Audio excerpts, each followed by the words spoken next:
Yo, what's going on, Dragon Ballers? Welcome back to another beginner's guide video. In today's video, I'm going to be sharing with you guys how to build the best deck with just 2 copies of Yellow Transformation Starter Deck that came out with the new Zenkai series.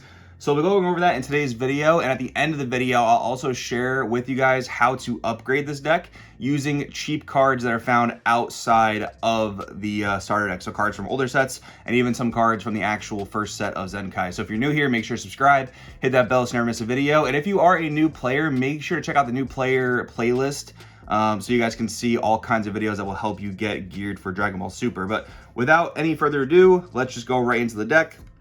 So we're starting with the leader. On the Unawakened side, this is the side you start the game on. You are Son Goku. You can search the top 10 cards of your deck, add a Bulma, a Yamcha, or a 1-cost Unison, all of which are included in this deck that come in the starter deck.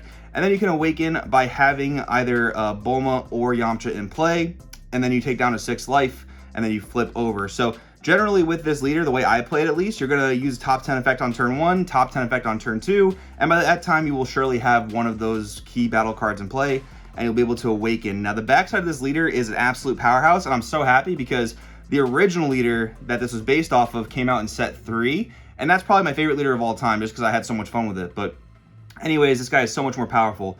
When he attacks, you can choose one of your cards and switch it to rest mode, which there are many good cards to do that with in this deck. And then you can tap all of your opponent's non-energy cards, their battle cards, their unisons, their field cards, a lot of blockers. This actually beats blocker because your auto happens before their blocker auto, so that's really good against blockers. Then you can either draw a card or add a Great Ape Son Goku to your hand, and then activate main once per battle. You can combo with a mono yellow Earthling with 5,000 combo from your drop area. That is one of the ways they gave the leader the ability to generate Z energy, which is very, very important in the new Zenkai format because Z energy is the name of the game. I'm going to be trying to do an updated rules video on how to play Dragon Ball Super with Zenkai, so stay tuned for that, but hopefully throughout our Discord and other videos, you'll be able to effectively learn how to play the game. But anyways, let's go to the Z deck next. So this deck only comes with 1 Z card, and that is your Z leader, Goku growing up fast. You do want to get to this thing very, very quickly, but I will say, unlike other Z leaders, if you guys are more familiar with the game, this is not one you always want to get to because sometimes the ability to tap your opponent's entire field is very important.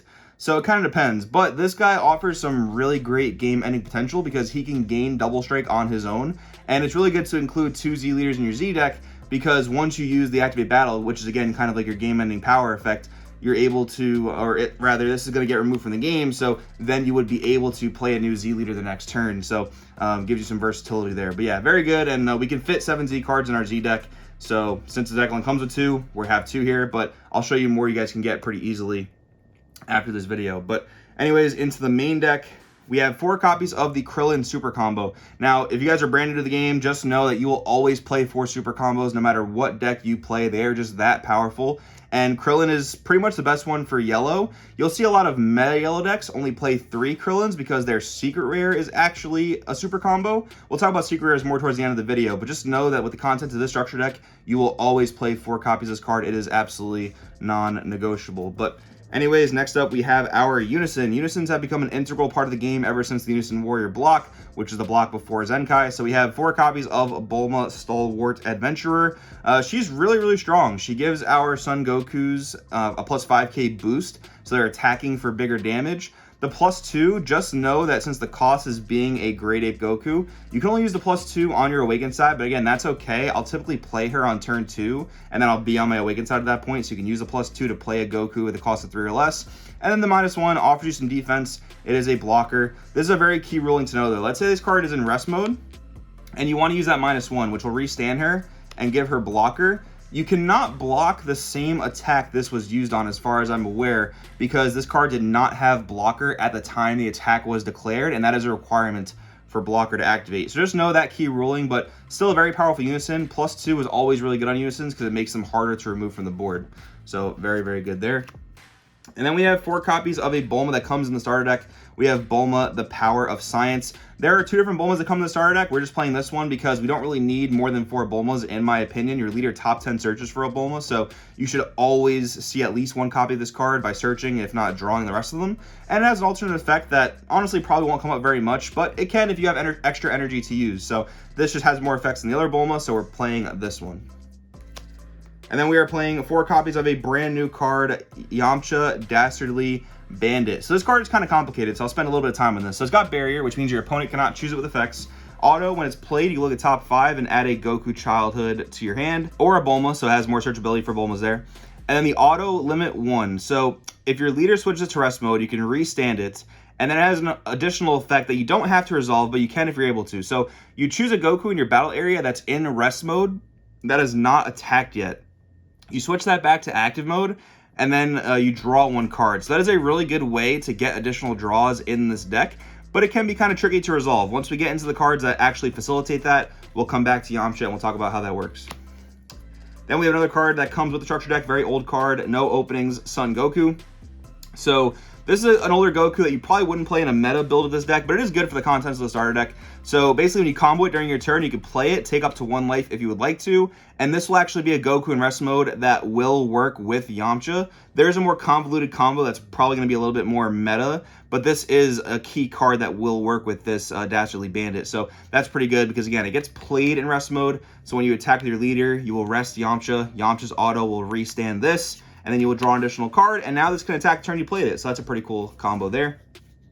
I'm going to leave this off to the side for a second because there's more combos to talk about. We have 4 copies of Goku Lands Unknown. So this is a brand new card coming out with the structure deck, and it is very, very good. So basically, you pay 1 yellow, you tap a Bulma in your battle area to play this, and if you tap your Unison, you don't care. If you tap this, it's kind of unfortunate because that means you can't use the combo power while it's in rest mode. But there's another Bulma we'll talk about later. It's actually pretty good with this. But anyways, it's got unique, barrier, and dual attack. Notice it's a 10k, but remember I said the Bulma Unison can actually boost this guy's power. So it becomes a 15k dual attack. 15k attacking 2 times is very, very good. It's also got another effect that can reduce the evolve cost of Goku Great Apes in your hand as long as you don't control a card of the same name. And the one we are playing for that is Rampaging Great Ape Son Goku. Another very old card. There is actually a newer ape that's a little bit better in my opinion, but I think this is still warranted even in the competitive version of the deck because its auto is still semi-powerful. So it's a critical blocker. Auto, when you evolve into it, you can choose one of your opponent's energy in rest mode and you can keep it tapped going into their next turn. So you're essentially setting your opponent behind a turn in a couple ways, and that is pretty decent. So let me explain this combo here. So how this is going to work with this Yamcha, you're going to attack with Goku Lands Unknown twice because, again, it's dual attacker. So once you attack with it twice, it's going to be in rest mode. And notice you have not attacked your leader yet. So after this thing's in rest mode, you will use its permanent to evolve into this card for 2 energy. So you use this guy, he gets played, you will lock one of your opponent's energy down. That's really strong. And then you can attack with your leader, and then you can tap Yamcha. Yamcha's auto will restand itself, and now, because you evolved this Goku, it is technically considered a new card. So Yamcha's auto can choose it. It's a Goku in rest mode that has not yet attacked, because again, it's a new card. Switch it to active mode, and now you can generate another draw with Yamcha, and another attack with Rampaging Great Ape Son Goku. So that is actually the kind of quote-unquote meta way to do this combo. And again, there's another ape that we'll talk about at the end of this video that's very good with this. But yeah, so there are 2 ways in this deck you can do it. Again, I don't think this is going to be played in the competitive version, but it's still good for the contents of this deck, and I'm glad that Bandai included a way to pull off that combo in this structure deck. All right, then we have 4 copies of I Am the World Champion. So this is just more for our draw engine. This deck plays Goku Childhoods all the time, so just activate this for 1, and you're going to be able to draw 2 cards. This may even be a key card in the competitive version of the deck because there's a card called Mecha Freezer Robotic Riposte. Not exactly a budget addition to the deck, so I'm not going to talk about it in this video too much, but just know that yellow extra cards are very important for the color yellow, and this is obviously a yellow extra card, so that is very, very good. Then we have 4 copies of Turles All Too Easy. So even if you don't plan on playing this Kid Goku deck, this card alone is a really good reason to pick up this structure deck. It's just a great reprint.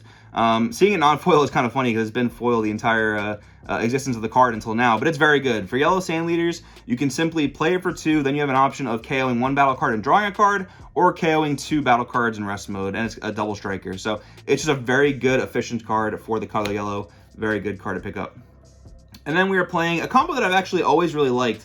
Not super meta, but it is definitely a pretty fun one. And that is 4 copies of Unending Moves Yamcha and 4 copies of Unending Moves Tien Shinhan. So this is an old World Tournament kind of combo. And I really do wish that the leader on the Unawakened side was able to search World Tournament Earthlings because it would open up a lot of things for the leader. But just know that since down here they are Earthlings and World Tournament battle cards, that's going to mess with things that say Earthling only, but it's not too much in this deck. Just something that minor that I wish was changed. But anyways, when you play these cards next to each other, so you can play Yamcha on 2 if you wanted to, or even on turn 3, and then on turn 4 you can play unending moves Tien. Notice that they both have barriers, so they're going to be very hard for your opponent to remove from the board. Unending moves Yamcha will go up to a 20k critical, and Tien will give you battle card removal, draw power, and double strike. So again, while this wouldn't be played in the super meta version of the deck, it is nice for the structure deck version that it actually has some cool synergies. And then for our negates, you pretty much always have to play negates in this game, except for a few rare cases. We're playing 3 copies of Flying Nimbus. Of course, it's just a flagship Goku card, but it's actually very good. It stalls your opponent out and prevents them from attacking a certain number of times. So putting that hard limit on your opponent is actually a very meta-worthy trait. And then we have 3 copies of Frieza Army Reinforcements. Unlike the rest of the deck, this card has nothing to do with anything Goku related, but why do they include it? Because what we call the blocker negates are a key part of every single color, and it's a great reprint to include. You're gonna play 2 to 4 copies of these cards in almost any deck you build. So it is a really nice addition to this deck. Notice it costs 2 energy, but you never really want to pay 2 energy for it. You want to be at that 5 or less life threshold to be able to use it for free with the permanent. So you'll negate an attack, you'll take a life, go down to 4 life, which is actually going to allow your super combos to come online. So synergy there. And then you're going to create a blocker token that's going to then stop another attack, which is really, really good. And that's going to be the contents of the starter deck. Again, this is only built with 2 starter decks. Now I do want to go into some budget cards that you can add to make this deck stronger. So firstly, let's talk about secret rares. This does not come with secret rares. Secret rares are a little bit harder to find, and every deck can play 1 secret rare, no more. And I mean, you could not play a secret rare if you wanted to, but you pretty much always want to include one if you can. The best secret rare for new players is Heroine's Lineage. It is a very cheap and very sneakily powerful card. Heroine's Lineage can be used during a battle to take control of one of your opponent's battle cards that cost 7 or less. So if your opponent is attacking you with some battle card that costs 7 or less, notice it can't have barriers, so this wouldn't be a good example. But it could be this guy, for example. My opponent could be attacking me with this battle card, and during the battle, I can use Heroine's Lineage to take control of it. That's going to end the battle right then and there, and I get control of a big monster, which is pretty cool. Now, again, I recommend Heroine's Lineage because it is very, very cheap, and you can play it in literally any deck that you build. So it's a great secret rare investment for new players, and as you get more competitive in the game, you might want to just start picking up secret rares that are better for each color. But again, playable in every single deck. Definitely grab a copy of it if you want to play the secret rare. Then we have 1 copy of Explosive Spirit Son Goku, a very, very strong card from back in the day. And this deck was almost made solely for this card because your Bulma Unison can free play this. It comes down, it pops a battle card in rest mode, it gains 5,000, so it even becomes a 15k threat, and at the end of the turn, it goes back to active mode to be used for its blocker tag. So that is very good, a very good addition to this deck. Then we are looking at SS2 Gohan Z Fighter. So admittedly, this SPR or alternate art version is not a budget addition to this deck, but I think the regular SR might be a little bit more budget friendly. It might be one of the more expensive cards you would add besides Heroine's Lineage, but still a great card to include in the deck because Bulma Unison can stack up markers very, very quickly, and that's going to be useful for the Empower keyword skill on this Gohan. So if you have a Bulma in play and then you play this Gohan to replace your Unison because you can only control 1 Unison at a time, this will carry over up to 3 markers. So if you play it for 3, and if you have a Bulma with 3 or more markers, this will go in play with 6 markers. Then it's auto to KO a battle card in rest mode ignoring barrier will trigger. So you can see how it just has really, really good synergy with this deck. And then we have 2 cards to talk about that actually come out in the main set, the Zenkai set, one of which is Bulma Searching for Adventure. This should be a very, very easy card to get your hands on, so definitely try to do that. And this would be a straight up replacement for Bulma Power of Science because this actually has an effect when it's switched to rest mode. So your various effects that switch Bulma to rest mode actually have synergy with this card. So of course you want to play this over Bulma Power of Science if you can get your hands on it. And then we have the Great Ape Goku Instincts Unleashed. So if you kind of scroll back in the video, it's the play I talked about where you evolve the Goku and then swing with your leader and then tap the Yamcha, untap the Goku that you evolved. This is a really good target for that because it evolves for 1 energy. KO something in rest mode. If it gets removed from the field, you can bring back a Goku with a cost of 4 or less from your drop area back to the field. So it's just a really, really good card for the deck that you're going to want to grab. Again, it should be very easy to grab at a very low rarity slot. Then we have the SSB Vegeta Surmounting the Impossible. So why am I including a black card here? Well, if you're new to Dragon Ball Super, there are sometimes cards you play that are off color. They don't match the color of your main deck, but they are very, very usable nonetheless. If you guys didn't know, Z energy cost does not matter when playing Z battle cards, and this does not have a specified cost, meaning I can pay any color energy to play this, and I can pay any color Z energy to play this. So the main purpose of this card is to help take your own life, and that is very, very important for, again, turning your super combos online, turning your blocker negates online, and these are pretty much being handed out at many locals around the country, so you can just get your hands on this for free typically, and it's a very, very good card to include as a one of in the Z deck. And if you remember, we have a lot of room in the Z deck because we have 7 slots and only 2 cards come with the starter deck. As for more Z battle cards, you can always play 1 copy of Gohan facing new foes. You don't get the full effect because we're not a Piccolo superhero leader, but it is at the worst a 15k dual attacker. Not too bad. We have 1 copy of SSB Goku Evolved Defender. This is a super rare coming out in the main set, but it shouldn't be too expensive to get your hands on. It is a 3 energy play, so a bit more costly, but its effects are very, very powerful within the scheme of the meta. And then the last card to talk about is Oolong Greed is Good. When you buy the starter decks, your deck will come with 1 promo pack, which includes a random Z battle card. It may be Oolong, it may be one of the other ones, but if you buy enough starter decks, you should get your hands on Oolong. But besides that, again, this card should become very, very cheap as more time passes with the set release. But anyways, guys, that is going to go over the deck in its entirety, as well as many cards you'll want to add to it. If you guys have any comments or questions, please do leave them down in the comments below. Thank you so much for watching, and I'll see you guys in the next video.